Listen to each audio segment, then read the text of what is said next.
You couldn't say or you wouldn't say? No, I just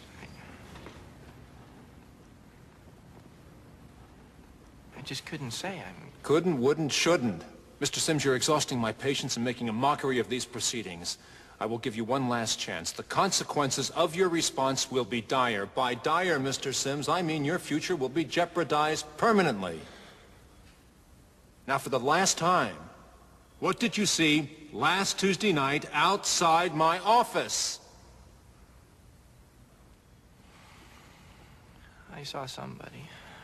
I saw somebody. Good. Did you see their size and shape? Yeah. And they were the size and shape of whom?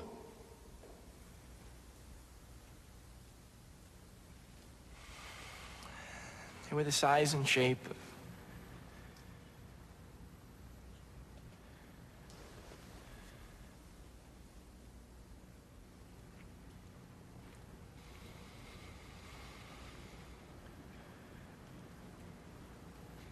most any Baird student, sir.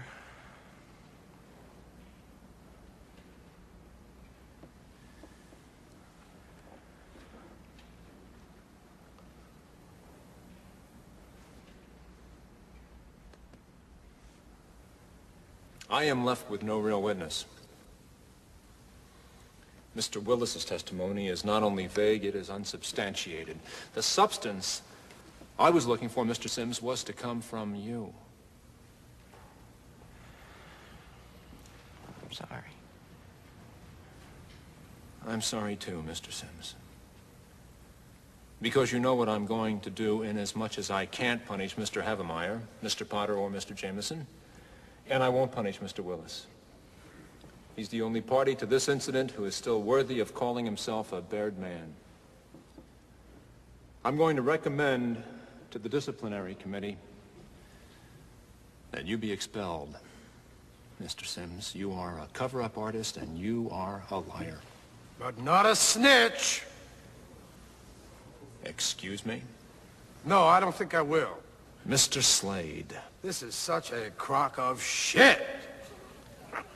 Please watch your language, Mr. Slade. You are in the Baird School, not a barracks. Mr. Sims, I will give you one final opportunity to speak up. Mr. Sims doesn't want it. He doesn't need to be labeled still worthy of being a Baird man. What the hell is that? What is your motto here? Boys, inform on your classmates. Save your hide. Anything short of that, we're gonna burn you at the stake? Well, gentlemen, when the shit hits the fan, some guys run and some guys stay. Here's Charlie facing the fire, and there's George hiding in Big Daddy's pocket. And what are you doing? You're gonna reward George and destroy Charlie. Are you finished, Mr. Slade? No, I'm just getting warmed up. I don't know who went to this place. William Howard Taft, William Jennings Bryan, William Tell, whoever. Their spirit is dead, if they ever had one. It's gone. You're building a rat ship here. A vessel for seagoing snitches. And if you think you're preparing these minnows for manhood, you better think again. Because I say you are killing the very spirit this institution proclaims it instills. What a sham. What kind of a show are you guys putting on here today? I mean, the only class in this act is sitting next to me, and I'm here to tell you, this boy's soul is intact. It's non-negotiable. You know how I know? Someone here, and I'm not going to say who, offered to buy it. Only Charlie here wasn't selling. Sir, you're out of order. Out of order? I show you out of order. You don't know what out of order is, Mr. Trask. I'd show you, but I'm too old. I'm too tired. I'm too fucking blind. If I were the man I was 5 years ago, I'd take a flamethrower to this place. Out of order. Who the hell do you think you're talking to? I've been around, you know.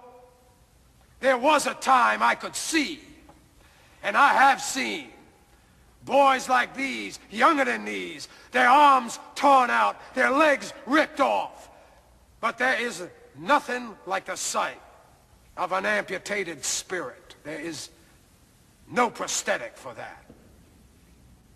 You think you're merely sending this splendid foot soldier back home to Argonne with his tail between his legs, but I say you are executing his soul.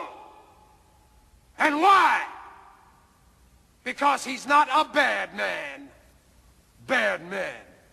You hurt this boy, you're gonna be bad bums. The lot of you. And Harry, Jimmy, Trent, wherever you are out there, fuck you too. Stand down, Mr. Slade. I'm not finished. As I came in here, I heard those words. Cradle of leadership.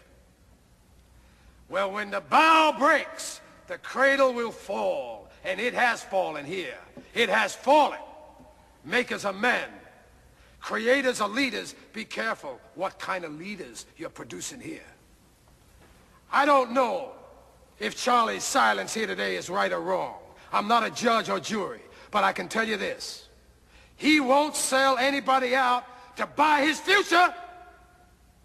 And that, my friends, is called integrity. That's called courage. Now that's the stuff leaders should be made of.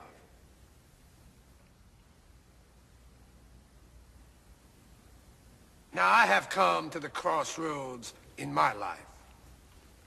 I always knew what the right path was. Without exception, I knew. But I never took it. You know why? It was too damn hard. Now here's Charlie. He's come to the crossroads. He has chosen a path. It's the right path. It's a path made of principle that leads to character. Let him continue on his journey. You hold this boy's future in your hands, committee. It's a valuable future. Believe me. Don't destroy it. Protect it. Embrace it. It's gonna make you proud one day, I promise you.